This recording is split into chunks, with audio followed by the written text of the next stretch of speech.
Hi hello family, నేనండి మీ కోనసీమ విద్యుని. ఎలా ఉన్నారు? బాగున్నారా? నేనైతే చాలా బాగున్నానండి. అదేనండి, మొన్న దాకరొట్టేసానని చెప్పాను కదా, ఆ విద్యునే.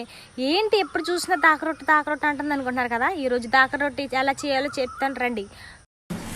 2 గిన్నెలు తీసుకోండి. 2 గిన్నెల్లో కూడా వాటర్ నింపుకోండి. ఒక గిన్నెలో అయితే 2 గ్లాసులు పప్పు నానబెట్టుకుంటున్నాను నేను.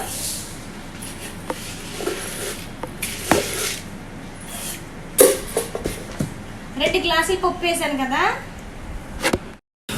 2 గ్లాసులు మినపప్పు నానబెట్టుకున్నానండి. 2 గ్లాసులు మినపప్పు నానబెట్టుకున్నాను కాబట్టి నేను 3 గ్లాసులు నూకేసుకుంటున్నాను గుల్లగుల్లగా ఉండడానికి.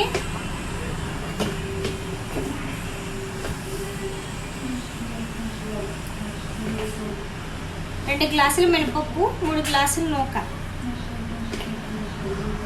మా పిల్లలు గుల్లగా ఉంటేనే తింటారండి, అందుకే నేను నూక తక్కువ వేస్తాను. చూడండి, మినపప్పు నానబెట్టుకున్నాను, నూక నానబెట్టుకున్నాను. మినపప్పు వచ్చేసి నేను 2 గ్లాసులు వేసుకున్నాను, నూక వచ్చేసరికి నేను 3 గ్లాసులు వేసుకున్నాను. ఎందుకంటే నేను నూక ఎక్కువేనండి, మా పిల్లలు గుల్లగా ఉంటేనే ఇష్టంగా తింటారు, అందుకనేసి నూక తక్కువ వేస్తాను. మినపగుళ్ళు ఉంటే మినపగుళ్ళు అన్నా నానబెట్టుకోవచ్చు, లేదంటే తక్కువలు ఉన్న మినపప్పు అయినా అదే నానబెట్టుకోవచ్చు అండి. పప్పు అయితే ఖచ్చితంగా 3 గంటలు అయితే నానాలండి, నానితేనే బాగా వస్తుంది, గుల్లగా వస్తుంది దాకరొట్టు అనేది. పప్పు అయితే నానిపోయిందండి, పప్పు నానిపోయింది. శుభ్రంగా కడిగేసి మిక్సీ పట్టేసాను. అదే నూక నానబెట్టుకున్నాం కదా, ఆ నూక ఇది మిక్స్ చేసేయాలి. మరి తుర్రుగా కలపకూడదండి, ఇలా గట్టిగా ఉండాలి. ఇలా గట్టిగా ఉండేలా కలుపుకోవాలి, వాటర్ ఎక్కువ వేసేయకూడదు, లేదంటే దాకరొట్టు బాగా హాయ్. పప్పు అయితే రెడీ అయిపోయిందండి, పప్పు అయితే రెడీ అయిపోయింది. స్టవ్ ఆన్ చేశాను, ప్యాన్ పెట్టాను. నెక్స్ట్ ఆయిల్ వేసుకోవాలండి. ఆయిల్, పప్పులో ఉప్పు ఉందో లేదో చూసుకోండి. ఫస్ట్ పప్పులో ఉప్పు సరిపోయిందా లేదో చూడండి. ఫస్ట్ అంతా కరెక్ట్గా ఉంటే వేసేయచ్చు. ప్యాన్ వేడైన తర్వాత ఆయిల్ వేయాలండి.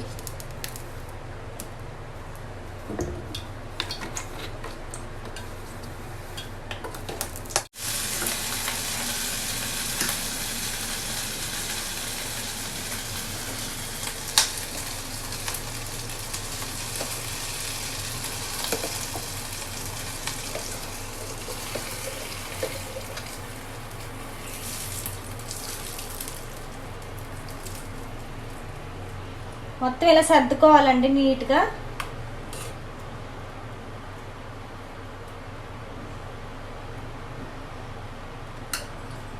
మొత్తం అలా సర్దుకున్న తర్వాత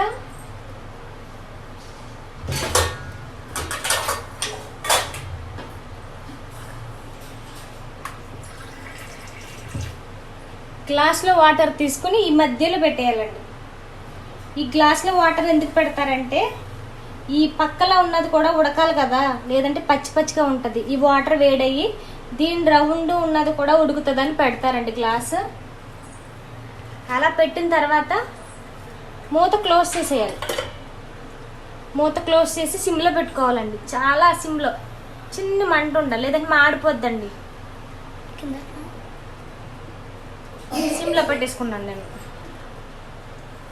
ఒక 10 మినిట్స్ తర్వాత అయిపోద్దండి. హాయ్, దాకరొట్టు అయ్యేసరికి చాలా టైం పడుతుందండి. ఒక 10 నిమిషాలు 15 నిమిషాల దాకా టైం పడుతుంది. అప్పుడు దాకా ఖాళీగా ఉన్నందుకు నేను మీకు విషయం చెప్తాను చూడండి. ఇవేంటో తెలుసా? జంతికలు అండి. జంతికలు చేగొడీలు వినే ఉంటారు, చాలా మందికి తెలీదు. జంతికలు చేగొడీలు ఇవి ఈ మధ్యకాలంలో జంతికలు చేగొడీలు ఎవరు తినట్లేదండి. ఎగ్ పప్పులు, కర్రీ పప్పులు, కేకులు వచ్చిన తర్వాత ఎవరు జంతికలు తినట్లేదు. అప్పుడైతే మా నాన్న అయితే ప్రతి సోమవారం సాయంత్రం తెచ్చేవారండి. జంతికలు, చెగోడీలు, పిప్పరగంటలు, ఇంకా పొంగడాలు అవన్నీ తెచ్చేవారు సోమవారం అయితే. మా అక్క చెల్లెలు నలుగురు పంచుకునే వాళ్ళమండి. ఈ చెగోడీలకి అయితే మంచి చరిత్ర ఉంది, చెప్తాను వినండి. ఈ చెగోడీల చుట్టూ పప్పులు ఉన్నాయి చూసారా? ఇదేంటంటే వర్షాకాలం టైంలో మా అక్క చెల్లెలు నలుగురు అండి. వర్షాకాలం టైంలో మా అక్క వాళ్ళు ఏమనేవారంటే, చిన్న కొడు దగ్గరికి వెళ్ళి చెగొడులు తీసుకొస్తావు ఏంటి అనేవారండి. అంటే బాబు నేను ఎలా అమ్మకొడుతుంది, నేను ఎలా అనేసేదాన్ని. అప్పుడు మా అక్క వాళ్ళు అనేవారు, ఏం కాదు వెళ్ళు, నేను బాత్రూమ్కి వెళ్ళామని చెప్తానులే అనేసి గొడిగిచ్చి పంపేవాళ్ళండి నన్ను. సర్లేని ఒక చేత్తో గొడుగట్టి వెళ్ళిపోయేదండి. వెళ్ళినప్పుడు బాగానే వెళ్ళిపోయేదండి. వచ్చేటప్పుడు చేతిలో జంతికలు ఉండేయండి. జంతికలు ఉంటే నోరు ఊరుకుంటుందా, ఊరుకోదు కదా. ఈ జంతికల చుట్టూ ఉన్న పప్పులు ఎరిగి తినేసేదండి ఆ దారి మధ్యలో. ఈ జంతిక మధ్యలో ఉన్న పప్పులన్నీ ఎరిగి తినేసి ఇంటికి వచ్చేసరికి ఉత్తి జంతికలు ఇచ్చేదండి అండి. మా అక్కలు ఏమనేవారు, ఇదేంటి ఉత్తి జంతికలో ఉన్నాయి, పప్పులు ఏమైపోయింటే ఏమో పుట్టతర అలాగే ఇచ్చాడు అక్క అని చెప్పేదండి. పాప మళ్ళీ తెంగరోళ్ళు నమ్మేసేవారు, ఏమనేవారు కాదు. అంతే తీరా వెళ్ళాను కదా, వెళ్ళినందుకు మా అక్క జంతికి ఇచ్చేది, నాకు ఓ జంతికి ఇచ్చి తినమనేది.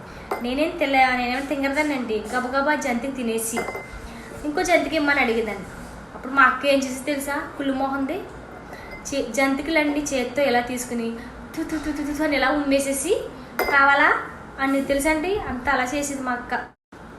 అయ్య బాబోయ్, ఈ వీడియో మా చిన్నక్క మా లచ్చమక్క చూసింది అనుకో, దాన్ని ఇంటికి వెళ్ళాక చింతకాయ పచ్చడి చేసేద్దామండి.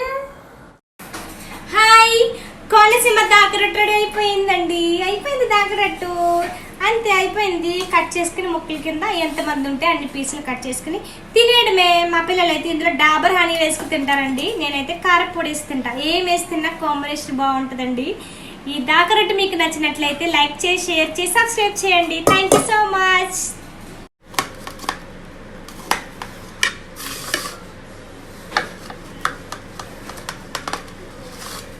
చాలా ఈజీ అండి, చాలా చాలా ఈజీ ప్రాసెస్. మనం ఇడ్లీ చేసుకుంటే చాలా సామాన్లు అయితే కానీ చూడండి ఎంత గుల్లుగా ఉందో. ట్రై చేసి చూడండి, మీరు కూడా బాగుంటుంది. చాలామంది నవ్వారు దాకరొట్టు అంటే. చూడండి.